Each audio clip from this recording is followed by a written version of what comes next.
j'espère que vous allez bien. On se retrouve pour une nouvelle vidéo. Alors avant de commencer la vidéo, je tiens vraiment à m'excuser parce que ça fait très longtemps que j'ai pas tourné de vidéo, mais vraiment.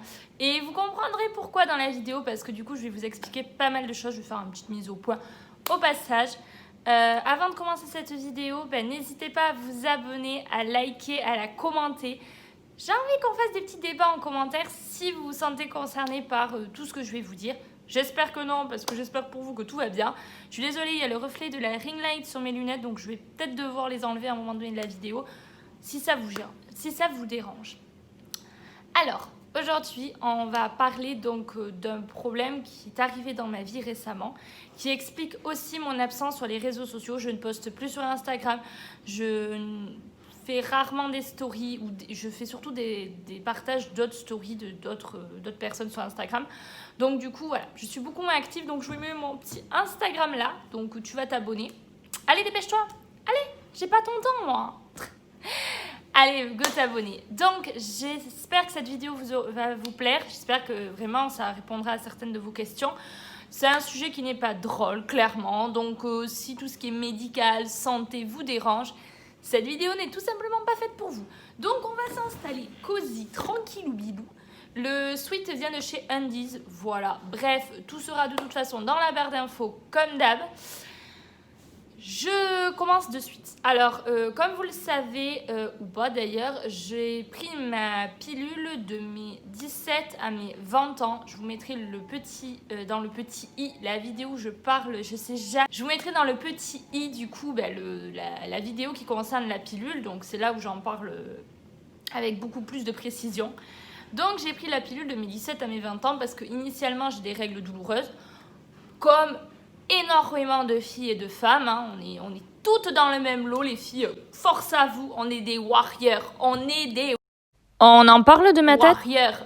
On connaît la douleur, tu vois, dès notre adolescence. J'ai commencé à avoir mes premières règles vers 13 ans et demi. De mes 13 ans et demi à mes 17 ans, c'était douloureux, mais encore, c'était pas le pire. Et de mes 17 à mes 20 ans, du coup, j'ai pris la pilule. J'ai eu des problèmes de santé. Encore et toujours, qui n'ont aucun rapport avec la gynécologie. J'ai eu des problèmes de santé du coup en décembre 2019, donc il y a quasiment un an parce que c'était le 17. Et au moment où je filme la vidéo, nous sommes le 14, donc ça fait quasiment un an. Du coup, donc j'ai eu des problèmes de santé qui n'avaient aucun rapport avec la gynécologie, mais je prends du coup un traitement pour ces problèmes de santé. Je vous en parlerai peut-être un jour si ça vous intéresse. Ou pas. D'ailleurs, dites-le moi en commentaire si ça vous intéresse que je vous parle de mes autres problèmes de santé qui n'ont aucun rapport avec la gynécologie. Du coup, ils m'ont dit, tu peux pas prendre de pilule. Moi, sur le moment, j'étais aux urgences et tout, les gars, donc j'ai pas trop voulu chercher à comprendre. Je me suis dit, ok, je prends pas de pilule, c'est pas grave. Grosse erreur. Ah, je savais, à ce moment-là, je ne savais pas à quoi m'attendre. Je ne savais pas à quoi m'attendre. Donc du coup ce qui s'est passé pour moi c'est que du coup j'ai pris donc cette pilule, j'ai pris donc ce traitement du coup pendant un an, donc ça fait un an que je suis sous cet autre traitement. De janvier à mars-avril ça allait, j'avais des règles douloureuses mais voilà, disons que c'était gérable, franchement avec des antalgiques c'était gérable. Puis ensuite avril, mai, juin, des douleurs. Quand je vous dis des douleurs, c'est des douleurs, j'étais comme ça. Le premier jour de mes règles, je suis désolée, c'est pas élégant ce que je vais dire, je pouvais pas me doucher. Je me lavais, rassurez-vous, c'est juste que je me lavais pas à la douche. La position de debout, je ne supportais pas, je pouvais pas rester debout en fait dans la douche. Petite anecdote d'ailleurs au passage, une fois donc j'étais seule chez moi, parce que vous le savez pas forcément mais j'habite chez ma mère. Du coup j'étais seule chez moi, ma mère n'était pas là, elle était partie faire des courses. Bref, c'est pas le sujet. Du coup, en fait, je me suis retrouvée toute seule. Je suis partie me doucher, normal, easy peasy. Laver les cheveux, tu connais. Si t'es une fille et que t'as les cheveux longs, ou si t'es un garçon et que t'as les cheveux longs, on est obligé de faire des shampoings, un truc machin. Donc, j'avais de la mousse dans les cheveux, de la mousse sur le corps et tout. Une douleur. Je me suis assise comme ça, dans le bac de la douche. Je me suis mise à pleurer. J'avais du sang sur moi parce que c'est là que j'ai commencé aussi, à partir de juin, à avoir des règles hémorragiques, mais vraiment hémorragiques. Je tachais les draps, les pantalons, les culottes. J'ai dû jeter, je crois, 10-15 culottes parce que je ne pouvais pas les laver. Des pantalons de pyjama. Je mettais 2 pantalons et les 2 pantalons, ils étaient tachés. Les draps, bref, le bac de la douche était gorgé de sang. J'étais toute seule comme ça à souffrir. Et du coup, ma mère, j'ai eu la chance que ma mère arrive assez vite. Du coup, je suis restée 15 minutes, mais moi j'avais l'impression que ça durait 6 heures, alors que c'était à peu près 10-15 minutes. Ma mère est arrivée, elle a dû m'aider à sortir de la douche. Bref, moment gênant, tu connais, t'as 20 piges, parce qu'à ce moment-là, j'avais 20 ans, maintenant j'ai 21 ans. Du coup, à ce moment-là, t'as 20 piges, ta mère, elle te va à walper, les gars. C'est un petit peu gênant, tu connais. Bref, donc du coup, ce qui s'est passé, c'est que moi, je crois que je vais enlever mes lunettes parce que la ring light te dérange, je me doute. Donc du coup, ce qui s'est passé, c'est que moi, du coup, ma mère m'a aidé à sortir de la douche, puis moi, je me suis dit, c'est pas normal. Et à partir de juin, je me disais, c'est pas normal. Et inconsciemment, dans mon âme, je savais que j'avais un problème. Je vous jure, dans ma famille, ils me prenaient pour une folle. C'est ça le gros problème avec l'adénomiose ou l'endométriose, c'est que malheureusement, la médecine n'a pas suffisamment évolué pour qu'on nous parle de ça étant jeune. C'est pour ça que les vidéos, par exemple, des jeunes filles qui parlent de l'endométriose ou de l'adénomiose, je vous conseille vraiment d'aller voir. C'est très important, les filles. Parce qu'une femme sur 10 est concernée. Tu te retrouves avec tes potes. Vous êtes 10 meufs. Une parmi les 10 a de l'endométriose. Bref, je m'écarte du sujet, mais vous allez comprendre. Du coup, voilà, moi je savais que j'avais un problème, mais mon entourage me disait c'est normal, t'as tes règles, c'est normal d'avoir mal. Genre c'est normal d'être en PLS, c'est normal de souffrir parce que t'as tes règles. Bref, j'ai commencé à avoir des troubles digestifs, déjà que j'avais de la constipation 1 an en arrière. Je comprenais pas pourquoi, mais une constipation chronique, genre je pouvais rester 10 jours sans aller aux toilettes, hein, donc vraiment constipation plus. Donc en période de règles, j'ai des diarrhées, voilà. Je suis désolée, c'est pas sexy, c'est pas glamour, mais on va parler de caca aussi. Infection urinaire, cystite, maux de ventre, douleur aux jambes, douleur dans le dos, donc vraiment d'ici à la chute des reins, donc juste au-dessus des fesses, jambes lourdes, j'avais même du mal à marcher. Le premier jour de mes règles, je ne pouvais pas me laver, c'était vraiment invalidant. Je savais que j'avais un problème et c'est là que j'ai commencé à me renseigner sur l'endométriose et l'adénomiose. C'est là que j'ai commencé à me renseigner là-dessus. Puis le temps est passé, je me disais ça va aller mieux. C'était de pire en pire. Même des antalgiques, donc antalgiques, c'est pour ceux qui savent pas, c'est tout ce qui est paracétamol. Donc même ça ne suffisait pas pour moi, ça ne me soulageait pas. J'étais pas soulagée, j'avais mal.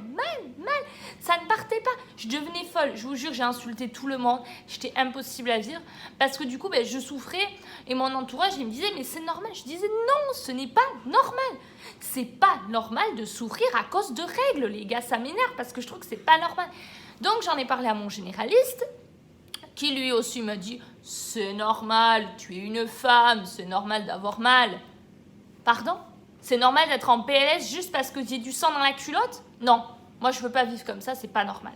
Ce n'est pas normal d'avoir mal, les filles, d'accord? Allez voir des médecins, allez voir des gynécologues. On est quasiment en 2021, c'est pas normal qu'on nous parle pas de ça plus jeune. Bref. Moi, je laissais passer, gna. Mais oui, mon généraliste me disait que c'est normal. Donc moi, je commençais à me dire que j'étais peut-être folle, hein, on sait pas. Mais vraiment, c'était plus possible. J'étais fatiguée, donc j'avais des absences au travail. Bref, j'avais des arrêts maladie et tout en période de règles. Bref, c'était une galère pas possible. C'est pour ça que j'étais vraiment pas active sur les réseaux. Au passage, petite pub, tu t'abonnes à mon Insta, à mon Snap, TikTok, tu t'abonnes, tu connais. Tout est dans la barre d'infos. Et du coup, ce qui s'est passé, c'est que j'ai enfin décidé d'avoir une gynécologue. Quand je suis partie voir la gynéco, j'étais trop contente. J'étais trop heureuse. Donc, elle m'a fait une échographie d'abord abdominale, donc sur le ventre, et ensuite, elle m'a fait une endovaginale, donc dans le vagin. Si vous êtes vierge ou si vous n'avez jamais eu de rapport, on ne vous fera jamais cet examen. Hein, c'est pour les jeunes femmes qui ont déjà eu des relations sexuelles.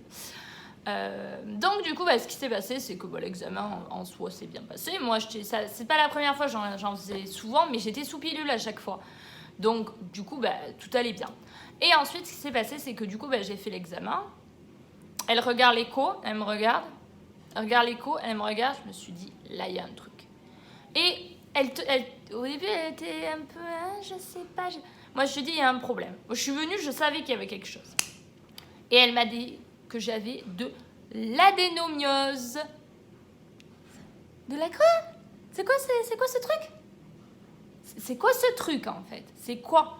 Je ne savais pas. Je connaissais l'endométriose, mais pas l'adénomiose. En fait, pour vous expliquer, l'adénomiose, c'est une forme d'endométriose. L'endomètre, c'est la paroi qui est dans votre utérus, les filles ou les hommes trans, les personnes qui ont un utérus. Alors, on va dire que c'est plus simple comme ça. Dans votre utérus, vous avez une paroi qui s'appelle l'endomètre. Tout le monde, toutes les personnes qui ont un utérus ont ça. Sauf que l'adénomiose, en fait, ça fait comme une espèce de collier. Ça entoure. Vous en avez en plus en dehors de votre utérus, tout simplement. Pour l'adénomiose, c'est comme ça. Pour l'endométriose, c'est beaucoup plus grave. Et d'ailleurs, je vous conseille pour les jeunes filles qui veulent se renseigner à ce sujet, je vous mettrai des liens dans la barre d'infos. Donc, vous pourrez avoir des kystes en dehors donc, de l'appareil reproducteur. Donc, ça peut être même au niveau des ovaires, même au niveau de la vessie, au niveau des intestins. Certaines même, ça peut aller très très loin, ça peut aller même jusqu'au poumon. Donc, pas de panique, mais c'est dans les cas les plus extrêmes, ça peut être très très très très grave. Ça aussi, la douleur n'est pas signe de gravité. Vous pouvez faire des malaises avec la douleur et que ce soit pas très grave, comme vous pouvez ne rien sentir et que ce soit très très très grave. Donc la douleur n'est pas signe de gravité. Bref, du coup, elle m'a dit que j'avais ça, donc c'était mercredi dernier, donc à peu près il y a une semaine. En soi, c'est terrible ce que je vais vous dire, mais je me suis dit, je suis pas folle. Je ne suis pas folle, les gars. Je suis pas folle. C'est vrai. Je mens pas, c'est vrai. Je suis pas folle. Donc, j'étais, entre guillemets, soulagée d'une certaine manière parce que du coup, je me disais, je suis pas folle. Hein, voilà. Donc, elle m'a prescrit une pilule à prendre, donc 2 comprimés pendant 10 jours dans un cycle pour limiter mes saignements et mes douleurs par la même occasion. Le problème étant, c'est que je ne peux pas prendre de pilule avec mon traitement pour mon autre problème de santé dont je vous parlerai dans une prochaine vidéo. Si ça vous intéresse, dites-le moi en commentaire. Du coup, je vous avoue que ça m'embête un petit peu. Je suis un peu embêtée. Là, psychologiquement, ça va. J'étais prête. Depuis juin, je savais que j'avais un problème, donc j'étais prête. Maintenant, il faut essayer un petit peu d'avaler la pilule. Je suis en arrêt maladie actuellement. Donc, au moment où vous voyez cette vidéo, nous sommes le lundi 14 décembre 2020. Donc là, je suis en arrêt maladie pour à peu près 1 mois. Parce que je dois faire une IRM bientôt. Parce que, par mes symptômes, ma gynécologue a peur que j'ai aussi une endométriose. Parce que vous pouvez avoir les deux, vous pouvez avoir que l'adénomiose, que l'endométriose, vous pouvez avoir les deux. Il y a plein d'endométrioses différentes pour chaque femme, chaque corps est différent, donc il y a plein de possibilités. Vraiment, renseignez-vous, allez voir des gynécologues, allez voir des médecins, changez 50 fois de médecin s'il le faut. Maintenant, à l'heure actuelle, je continue à prendre des laxatifs pour aller aux toilettes parce que sinon, je ne vais pas aux toilettes. Et pendant ma période de règles, j'en prends pas parce que j'ai de la diarrhée. Moment sexy, tu connais. Du coup, voilà, donc c'est lié à l'adénomiose et peut-être à l'endométriose. Je dois faire une IRM donc en février. Mais avant, je dois faire des prises de sang parce que je suis un peu anémiée à cause de la perte de sang. Parce que quand je vous dis que je perds du sang, c'est une hémorragie, hein. Bref, voilà, passons les détails. Donc, du coup, voilà, maintenant, je prends, donc, j'essaie d'éviter au maximum de prendre beaucoup de médicaments. Je vais tester l'Antadis parce qu'on m'a prescrit de l'Antadis et on m'a dit que c'était très efficace. Je vais tester parce que clairement, je ne peux plus, je ne peux plus supporter. Donc, du coup, je vais tester l'Antadis. Pour le moment, j'ai jamais fait de malaise ni vomi à cause des douleurs. Pour le moment, hein, ça va peut-être changer, j'espère pas. Du coup, voilà. Mais ça me donne aussi beaucoup de migraines pendant mes périodes de règles. Mais ça, comme je suis migraineuse de base, voilà. Donc, si vous vous reconnaissez, ce que je n'espère pas dans mes symptômes, douleur très abondante, très forte durant les règles très abondantes, douleur dans le dos, douleur dans les jambes, douleur invalidante, vous ne pouvez pas aller à l'école, vous ne pouvez pas travailler, des nausées, des migraines durant la période des règles, tout ça, si vous vous sentez pas bien du tout à cause de vos règles, c'est pas normal. Donc là, vraiment, allez voir, s'il vous plaît. une gynécologue ou un médecin. Ils sont faits pour ça, ils sont là les gars. Ne restez pas chez vous pliés en deux, d'accord? Insistez, c'est vous les patients, d'accord? C'est votre corps, c'est votre santé qui est en jeu, ok? Encore une fois, je suis désolée s'il y a des termes médicaux que je n'ai pas employés. N'hésitez pas à aller voir plein de vidéos sur YouTube qui parlent de ça. On est des femmes, 66% des femmes ne savent même pas ce qu'est l'endométriose, ce n'est pas normal, d'accord? J'espère que cette vidéo vous aura plu, elle est assez longue, je suis sincèrement désolée, je voulais qu'elle soit plus courte, mais malheureusement il faut quand même expliquer les choses, c'est très important. Allez me rejoindre sur mon Instagram, j'ai d'ailleurs créé une story pour l'adénomiose où je vous en parle aussi, je vais partager des posts, je discute avec plein de jeunes femmes qui sont malheureusement dans ma situation et qui sont dans des situations bien plus graves que la mienne. Je suis pas là pour me plaindre, je suis pas là pour me victimiser, voilà. Au contraire, on n'est pas des victimes, on est des warriors. On est des warriors parce qu'on supporte la douleur. D'accord?